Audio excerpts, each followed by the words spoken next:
Boker Tov Haverim. It is a late morning. It's the first day of the week. It was a wonderful Shabbat yesterday. I didn't get home till late. It was 8:30, I think, at night before we got home. The roads were a little icy, but Yah was with us. We prayed. We weren't afraid. We were just prayerful. So, had a wonderful new couple join our Shabbat fellowship as guests. My sister has been speaking with the wife for a couple weeks now. They're possibly moving from another state, so we're prayerful about that. The husband may take a job here, and so she was looking for fellowship ahead of time and found my sister. And so, anyway, they were very lovely. We met them and their daughter, and sadly, no other children were at fellowship yesterday. But, normally there are other children closer to her age floating around. We just had a really small group yesterday with the snow and sicknesses and stuff like that. So, anyway, we are up to Mishle 21. Let's give a prayer before I start reading. Thank you so much, Father, for everything that you provide. You bring our families together in a big family that we can just love and enjoy each other's company. Thank you so much for that, Father. Thank you for my fellowship group that you brought to us and that you've helped lead and guide us through the way. For the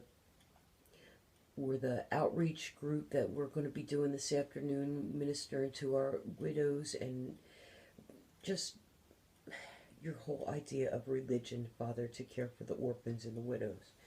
And thank you for keeping us online with that instruction, Father, and not allowing us to be sidetracked by the world, because it has been crazy around us.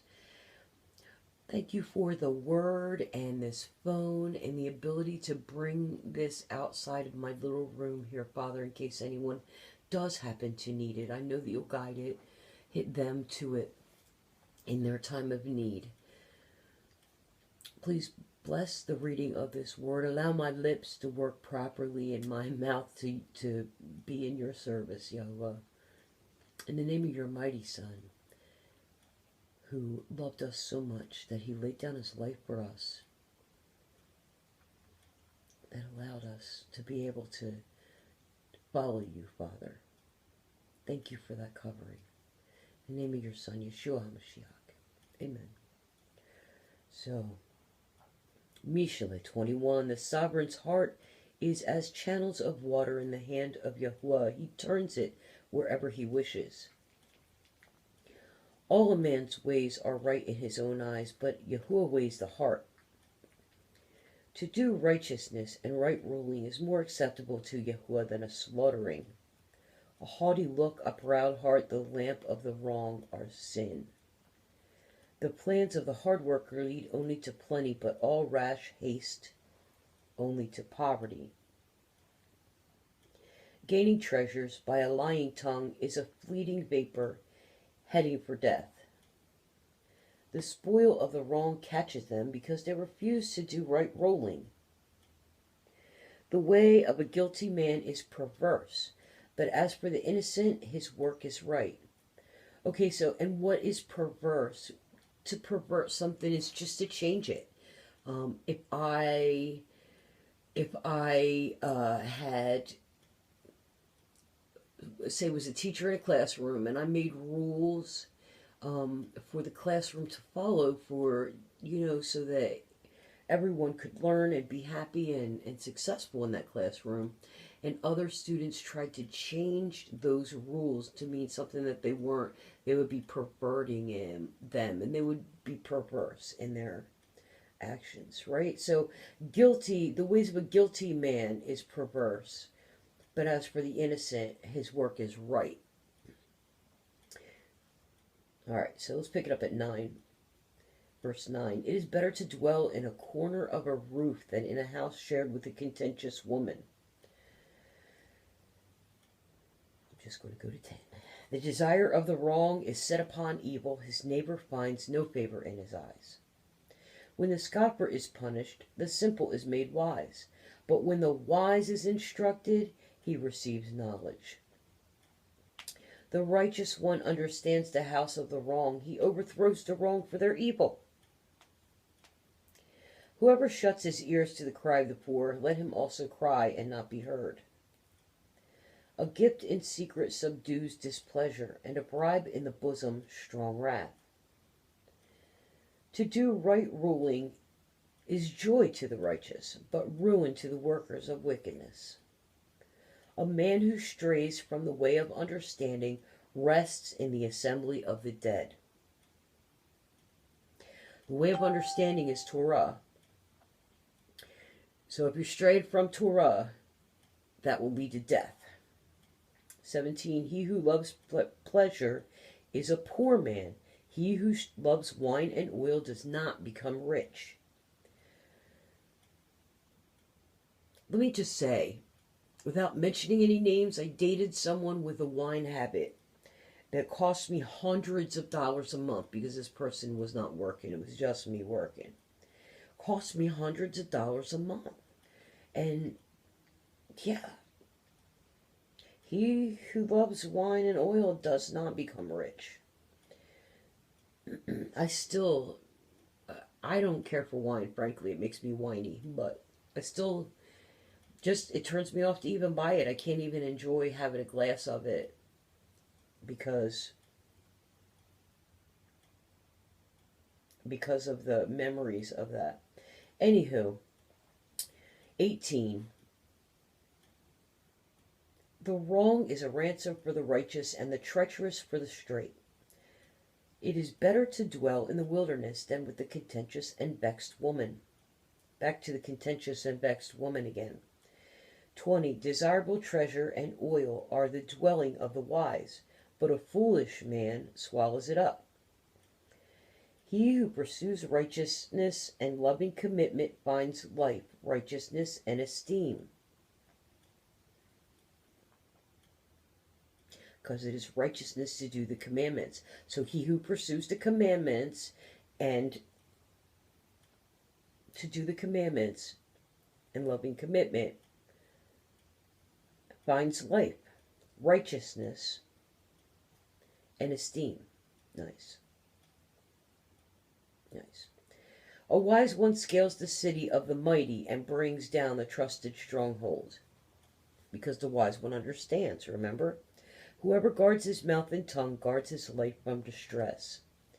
Proud, haughty, scoffer is his name. He acts with arrogant pride. The desire of the lazy man slays him, for his hands refuse to work. He covets greedily all day long, but the righteous gives and does not withhold. The slaughtering of the wrong is an abomination. How much more when he brings it with wickedness? A false witness perishes, but the man who obeys speaks forever. A wrong man hardens his face, but as for the straight, he establishes his way.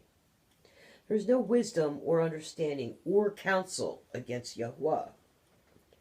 The horse is prepared for battle, for the day of battle, but the deliverance is of Yahweh. Hallelujah. We can prepare all we want. We can stock food and water, which is probably not a bad idea, by the way, if, small amounts of food and a little amount of water if you have to be where you can't just easily get those things, that's not bad. But we can prepare all day, but the deliverance belongs to our Father, Yahuwah. I'm not loaded. I can't afford to prepare all day. I can't afford a horse. I can't afford what I can afford. So without Yah, without Messiah, I'm just nothing. I'm lost and nothing. And there's that. So I suspect if I was loaded and had bunkers of food, weapons, and ammunition in my basement, that I'd be overtaken for all of those things. Um, because there's not an army, there's just me. And when a neighborhood is starving and they know that you have something, they can overtake you. That's all there is to that. And let's face facts about the government and drones and weapons and all that stuff. If they wanted our weapons, they would have taken them by now. If you stockpile enough weapons and they want you, they will just drone your house. They have laser weapons from the sky. They're burning down whole towns and cities, okay? Look at California. It does not matter what you stockpile. They can burn you from the sky. So, there's that. They can burn you in your sleep. So all your preparation could be for naught. Our next breath is not promised to us. We need to remember that. And we need to remember that if we're going on to the next phase of what's after this physical realm, we need to rely and trust that our Father has our ticket. He'll make sure that we get our ticket before the porter comes around on the train, okay? We'll be fine.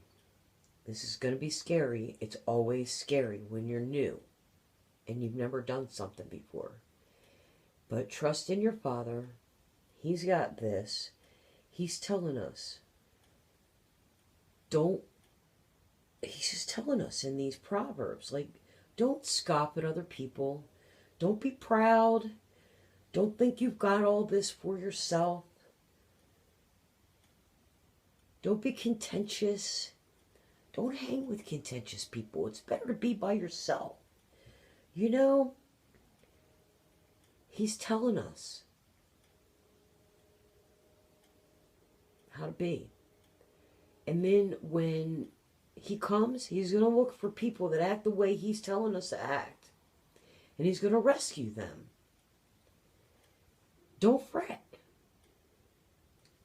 Can you hear my stomach? I hurt my stomach. I should go and eat. So anyway, I hope this was a blessing to someone, or myself even. Don't fret, don't worry. Your Father's got this. He's not going to let anything happen to you that will destroy your relationship in the next realm. This is all fleeting. I forget where it says, but the grass withers, right? And the flowers fade. It's all vanity. Trust that Yahuwah has the next phase. He has our ticket. We're in the book. Don't screw it up. Don't do the things that he wants us not to do. And he'll have this for us. Trust him. Trust him. Don't be mean to your brothers along the way. They don't understand about trusting yet. But when they see you trust, and when they see you love, and when they see you just be trusting in the Father, they'll start to understand, okay? They'll start to understand. Just trust. Trust the Father. Have some faith. He already sent a Messiah for you. I mean, how much proof do you need? The man came here, he obeyed, he died, he was resurrected, and he was taken to the kingdom. How much more proof do we need than that? If you need more proof than that, then this is not the faith for you. I don't know what to tell you. That's all I can say for you. Messiah is sufficient. He's already proved what he's going to do. He did it once. He's going to do it in a mass way again. Believe. Or get off the bus. You know? It's as simple as that. Believe or get off. Anyway, I love you all in Messiah. Even those who... that's my dog scratching his fleas. Isn't that wonderful? Even those who don't believe and are getting off the bus, I love you and I wish you would give Messiah a chance. This is right. This is true. I love you all, Messiah. Have a blessed day.